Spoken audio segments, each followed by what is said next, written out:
Welcome to the tomb of illumination. Well, today's the day. I'm going to explain the whole flat earth system as a working model. All the flat earthers out there and the globies. Well, the flat earthers are wondering how it worked, and globies are always asking you for one, thinking you don't know or can't come up with one. Well, here it is. Okay, I've known about it for a while. It's just getting it on a board so you can understand it. So what triggered me is reading up about our mate here, Tycho Brahe. He was onto it. You know, he had a system, a Geoh Heliocentric, and if you've been following me, I've mentioned this before. It's both, but it's still not quite right with what we know, what we've been told or taught, or what science knows. But they can never figure it out. They'll never... What have I written here? Somewhere around here. They'll never figure out all the anomalies, if they're only looking at the projected models in our night sky. You have to understand what's back at creation, where the projector is. Understand those are for signs. Okay? But it's a bit deceiving. There's a second state. You've got to go back to the source. The first state, as Plato describes it.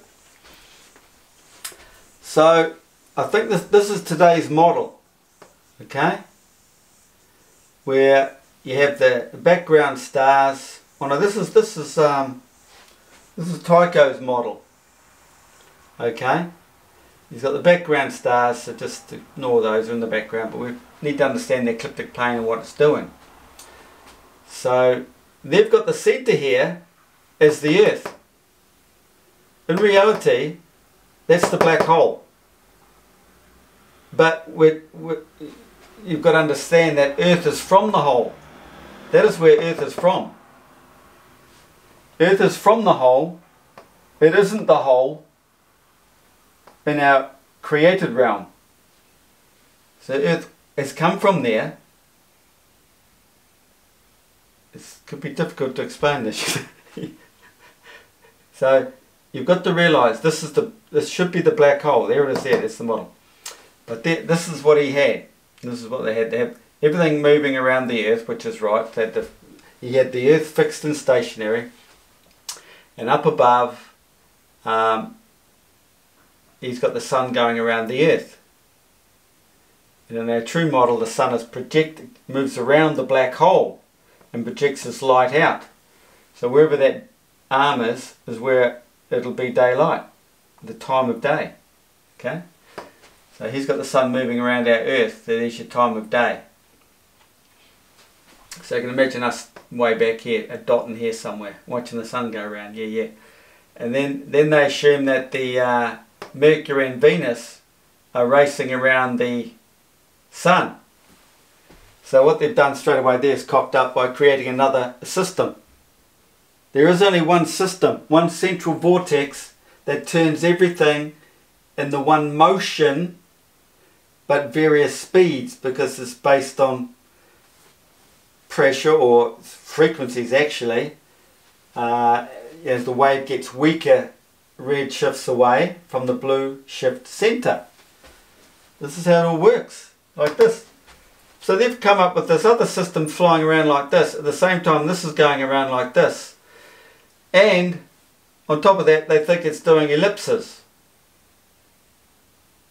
Oh, did he? Did Tycho think that? I don't know, but I think this offset circle here is representing the elliptic cycles, because he too thought everything went round the sun.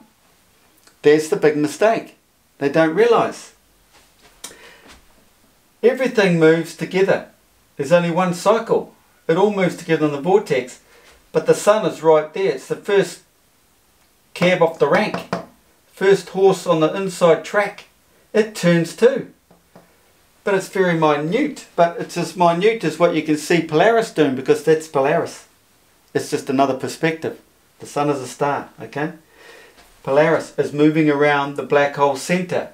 That's the image we see at night. But down here is inside the vortex. What's happening, going on? What's really going on?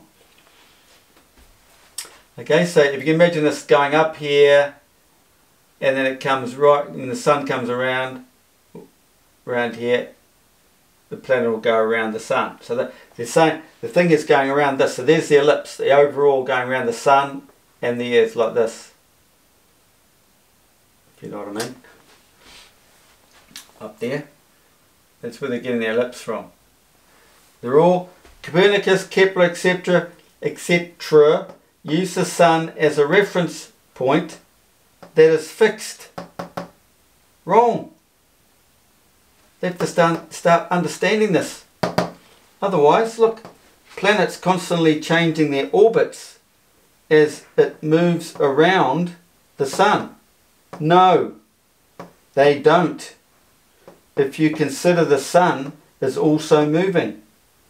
Everything moves around the black hole center of the ecliptic plane, wave. But the sun is moving quicker than the planets to catch up and pass them, to catch up and pass the planets. So Kepler's first law is wrong. Even though it works, it's not the truth. It's not reality. He's made it, you know, he's worked it out this way like that, but out in our realm, I mean, you're going to use it, aren't you? Because it's what you see. But it's not solving all the problems if you stick with these wrong aspects, you know. So what have we got down here? Kepler's second law, wrong. Planets do not speed up as they approach the sun. It is the sun gaining on the planet. The planets do not slow down at a aphelion.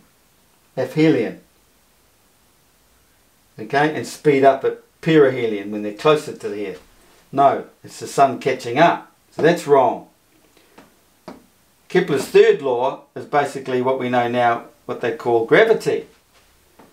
Is what is known as gravity, the orbital rotation of all the celestial bodies in the central vortex of creation, locked in place. What drives them all in this cycle, this vortex? Ecliptic planes up top, okay? Background stars are all in here. This is the one end of the Milky Way down in here. There's the other end of the Milky Way. It comes over to here. It's always turning and it's locked inside. I've risen this up because there's a time of the year where it does rise up and then comes back down and in. But it's tightly locked in there with Earth's pressure. So it's just like we understand with the tokamak fusion reactor, locking the plasma in the tight magnetic field in a magnetic vortex, because the sun's here, the plasma. So Earth's convection winds spin the central vortex above the Arctic due to the plasma sun being locked in there in the tight magnetic field. The cold spiralling up here is cold spiralling over here. It's the four winds described in the Bible spinning this vortex. And that turning creates our whole realm, because everything moving around the black hole, it's all based on frequencies. That movement creates life. Our pixels, our pixel existence, our holographic universe all comes from in here. How do you think you get pictures on your TV? It's the same thing. This is the net. The loaf is the pixels in the TV. That's God. You know about light and frequencies with transmission? Tycho Brahe was on the right track, but observing what we see in our skies would never solve all the anomalies.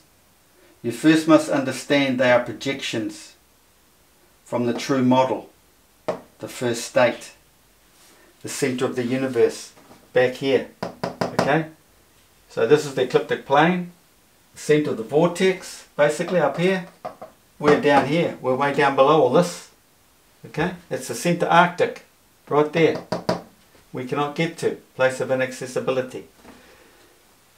So you can imagine the sun's moving around, or anti-clockwise, whichever way you want to look at it, moves around the hole.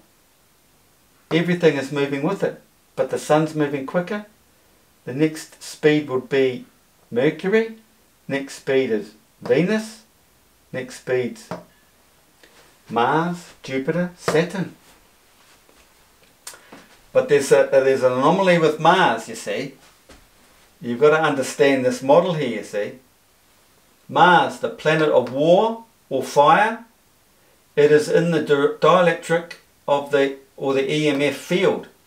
In this field where the sun is created. Okay? So, you've got to imagine this setup, but you've also got to realise there is no magnetic field crossing the tropics, but that's a different issue. So you imagine you got two planets on this side, you got the two on this side. Mars is in here, fire. This is where the electromagnetic induction is created to feed the sun back in here. It gets sucked through the Milky Way and over into here to feed the real sun. Our image of the sun is right there. Okay? You've got there's some anomaly going on there, I didn't get into it. Not more work involved there. Sun moving around Earth, Geoh Heliocentric. But you have to understand this. Mercury and Venus moving around the sun. It's in his model. So it's got that going on. They've got this other thing going on. They've got the sun moving and this moving around the sun. There's different motions. It's only one motion. Earth is from the whole. It isn't the whole. Elliptic orbit of the planets is depicted here by this offset circle. But the Prague clock and Antikythera mechanism has this offset for the changing season, and south moves up and in. So there's this depiction, but it's the southern field how it comes up and in. It's another story. Okay, so just concentrate on this being the northern hemisphere, because that's the first state reflected from here. When you start bringing the southern field into it's a different thing altogether. It's everything's a mirrored projection to the south there, all around us. So that's basically it, everybody. So you can see where Kepler gets his, is this the first law? The orbital motions, yeah. Major axis, so the sun's moving around. They say it's fixed. So they're assuming these planets. That's their planet moving. Thinking the sun's, oh look, it's coming in close to the sun. No, it's not. The sun's raced around and caught up to it. The sun catches up to the planets, okay? This is no bull. This is the true model. Trust me. Who will? So if anyone wants to create it like these guys here. Oh, the other board. Epicore. Always forget their name. Epicore. They did a good job on showing us the motion of the sun.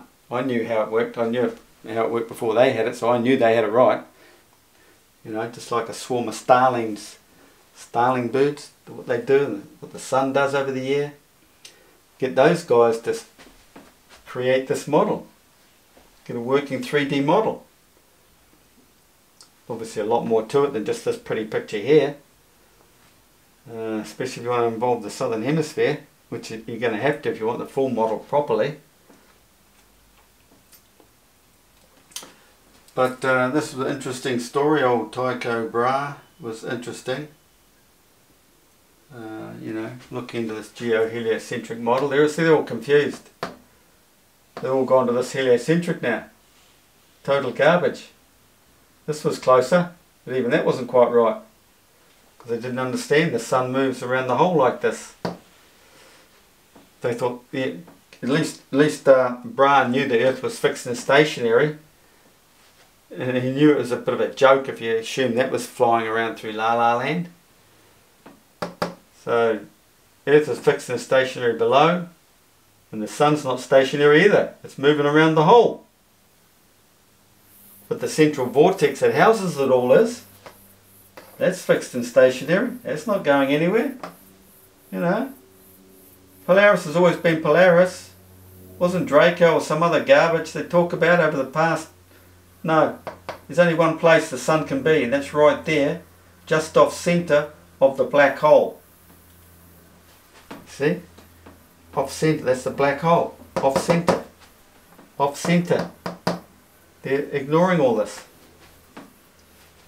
They have that going around the Earth. That's the black hole.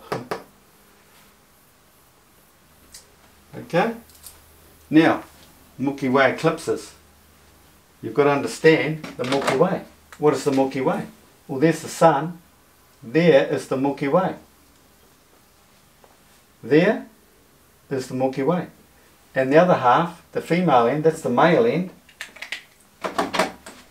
Male end of the Milky Way that comes out of here.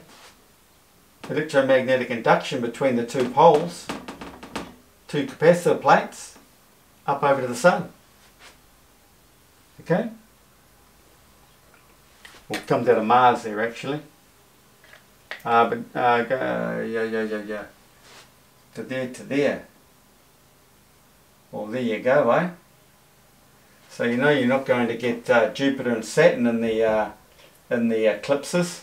I just realised that one. I haven't drawn this up, that's why. So it stops there. The Milky Way stops there, okay? This is why the anomaly we have with Mars they couldn't figure out. So these two planets here don't interfere with the eclipses, because this is how we get eclipses. You get the full moon moving out here, right out here. I think it comes right way out here, even further, right out here. But if you get a planet in between the back of the Sun and the moon, it shadows. There's a shadowing going on. And then you think if the moon's self-illuminating, how does that happen? But it's all based on frequencies, okay? And it's something to do with the Milky Way. It's the Milky Way that does doing the trick. Okay? Oh, no, sorry, that's wrong. No. The moon is on the other end. It's the down end into the hole. Is where the lunar eclipses occur. Down in here. This is the female end, down here. Okay, because the moon's doing its cycle around in here. But you've got to imagine that just brought up to nothing, to a flat plane. Okay? So this stretched out, but then you're going to imagine it's just a flat line. So the moon's up here, crossing the ecliptic plane. Oh, that's hard to explain, isn't it? Well, anyway, not to go too deep, but realise the Milky Way. You've got the moon at one end of the Milky Way, the far end is full moon. New moon is in the face when everything turns, which means the sun would be over here this time, be facing this way.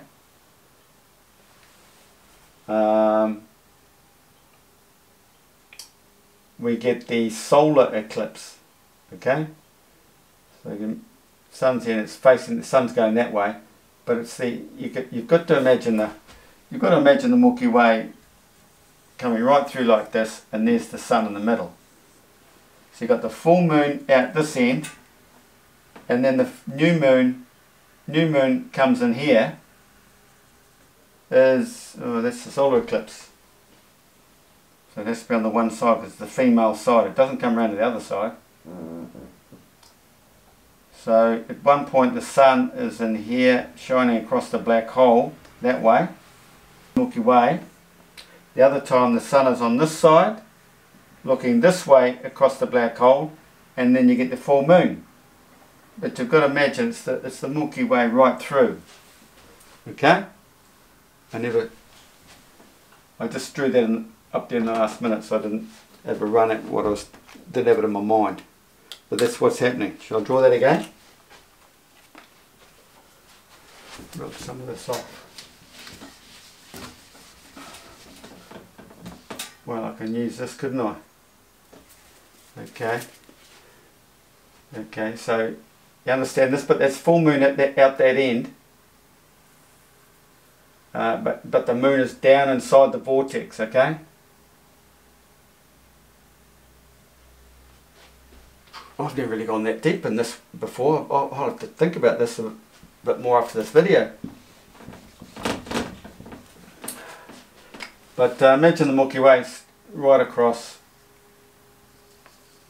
So you get the full moon over here, and when that sun comes around to here, so the sun's shining this way, right? So you get the full moon over the back here. So when the sun's moved around, because it races ahead of the moon, it's quicker than everything, and it sits over here, and now facing that way, the moon has come back in. It's wound its journey back into the face of the sun. Okay? So the moon ends up right there in the face of the sun. This is the male end, the male entity of the Milky Way. The suns are born there. This is all feminine, that's so. Feminine. This is male end. Down here the feminine.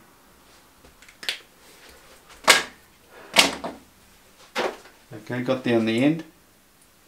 Okay guys, thanks for watching. If you like this sort of stuff, think about joining up my Patreon. There's more information there.